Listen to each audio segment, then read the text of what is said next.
Hey, what up? So it was put on my heart, it was put on my mind to talk about trauma today and how trauma could break you or trauma could make you. So, a little bit about my testimony, or yeah, a little bit about my testimony. So, from the age of my mom met him at 2, I had just turned 2 to I want to say 10. I was molested by family members that stayed in the house with us. Yeah, I was molested by uh, my stepfather at the time, friend, me and my sister. I was molested by one of my. I was touched by one of my mom's boyfriends at the time, and I don't know. I just thought maybe it was my fault. Maybe I was just being too fast. Maybe I was doing things that little girls shouldn't do. So that carried along, that piece carried with me my entire adulthood. From the way I allowed them people to touch me, I allowed people, when I got in relationships, men to do things that they shouldn't have did to me. I allowed to get talked to any type of way. I allowed to get beat on. I allowed to get belittled and disrespected a lot because off of that past trauma as a child. No one protected me. So as I got older and older, and now I'm 35, and now that I'm on this journey with Christ, I protect myself now. So now I heal, and I try not to hurt anyone because off of me being hurt. So now I heal, and I continue to keep healing and healing myself by protecting myself, not standing for certain things. Just because you say no doesn't mean you're a bad person. Like, I used to be scared to tell anybody no. I used to let people walk all over me, and now I'm like, no, I'm protecting my inner self, I'm protecting my outer self, I'm protecting my peace, I'm protecting my mind, I'm protecting me. No, it's not happening, it's not going, I'm not doing it. But all of before I got to this point, it stood from allowing people to do things that I know people shouldn't have done to me. But I didn't know I had a voice. And that's what I want to let you guys know, that you do have a voice, and your voice matters. You matter. Everything you went through growing up, and even right now at this moment, was to build you, was to make you stronger, was to make you be able to stand on your own 2 feet and not need no one else, not have to lean on no one else. And I know we all lean on people in many different ways for one reason or another, but you'll be able to lean on self. You'll be able to count on. It will not make you weaker. It will not make you less than. It will not make you unpleasant to deal with. Those past traumas were only there to build you. So have faith in the Most High. Have faith in self. And the healing journey is challenging. So I ask myself a question every single day. Like every day I ask myself a question, and I literally went on the internet and I looked up questions to help your inner self heal, questions to help you heal from past traumas. And I got a notebook and I wrote them every week. I write 7 questions down, and every day I answered them questions. Like today question was, if you do ask for help, what is it that you ask for, and how do you receive the help, and from whom do you ask for help the most? what do you do to give back, and would you use that person again in the future? I think that was the end piece. And I said that I rarely ask for help. Why? Because I'm just scared of rejection, and I'm scared of hearing no. So I rarely ask anyone for help. The person that I do ask for help the most, excuse me, would be my mom. I ask my mom if I'm having hard times, Mom, can I borrow $20? But I would make sure I give my mom her money back. And I put that piece in there because I think that was just, I don't know, I think that was just me trying to bring awareness to, if someone helps me, I help them back.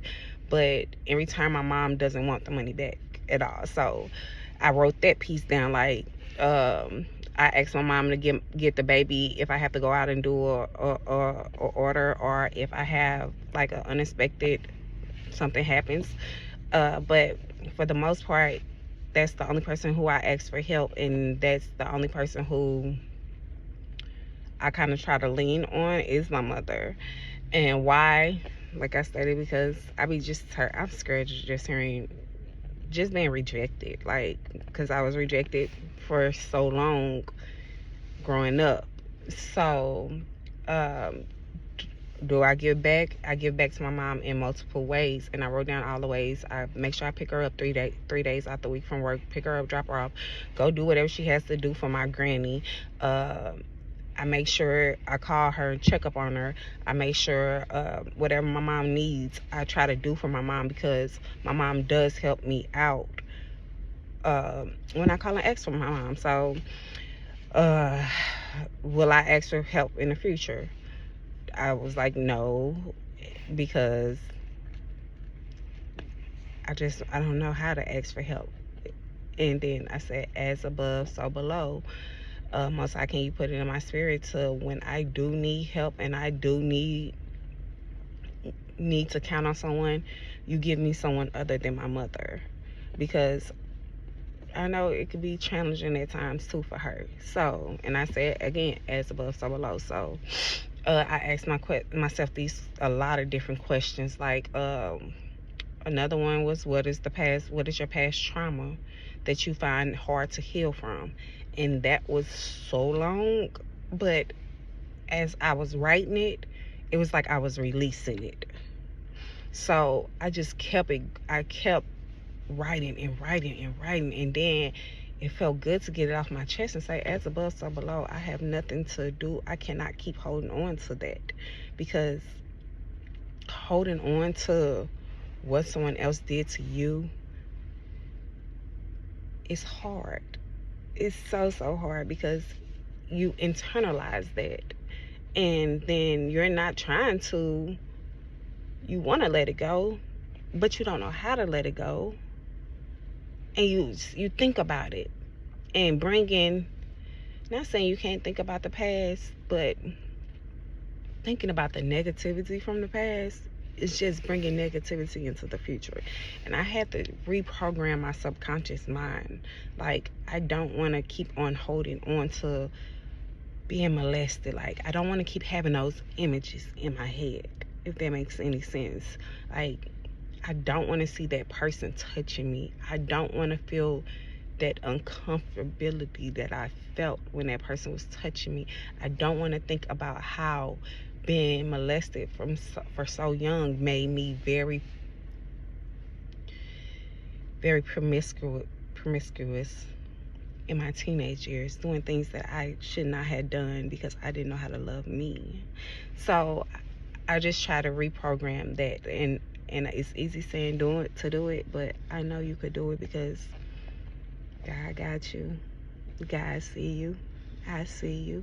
We see you. All it's gonna take work.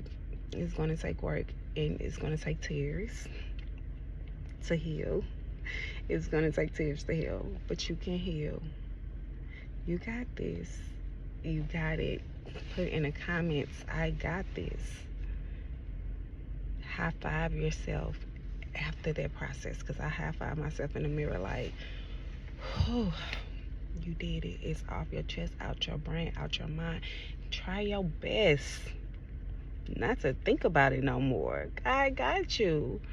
God got you. And I know I had to keep saying, God put me through things for a reason. God put me through things for a reason. God put me through things for a reason. It's to make me who I am today. It's to make me become a better person. It's to make me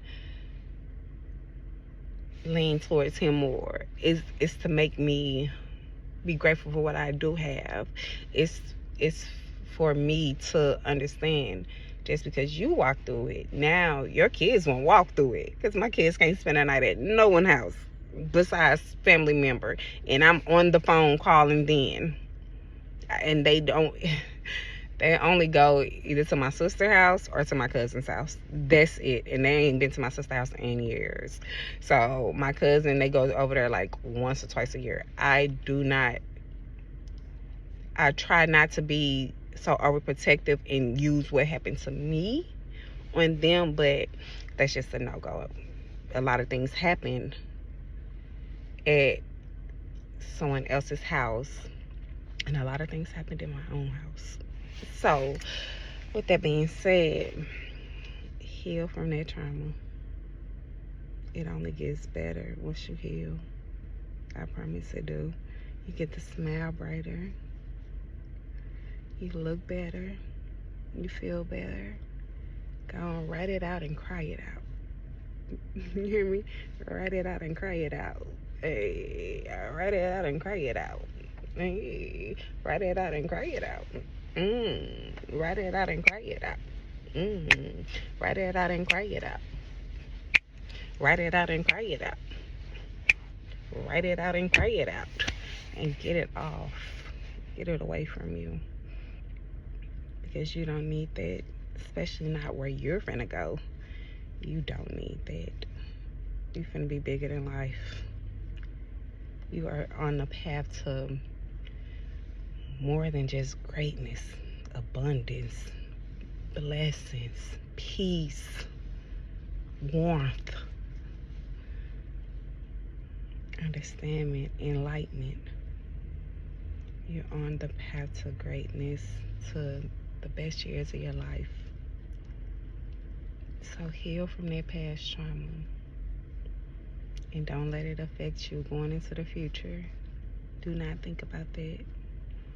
Don't hold the people who hurt you. Don't hold that negative energy towards them. Just release it. And I know that's easy saying than doing, because I had to write about that too. But now I pray for them, because that probably happened to them. They were hurting while they were hurting me. So I pray for them now. And I ask, God, please wrap your arms around them and hug them. Make them smile today. Anyone who has caused harm to me, make them smile. Give them blessings. Because hurt people hurt people. So you're not going to be a hurt person, because you're not going to hurt anybody. You're too strong for that. You're too amazing for that. You're walking with Christ. You will not hurt nobody. You will heal, and you will get better. So with that being said, I will talk to you guys later. Bye.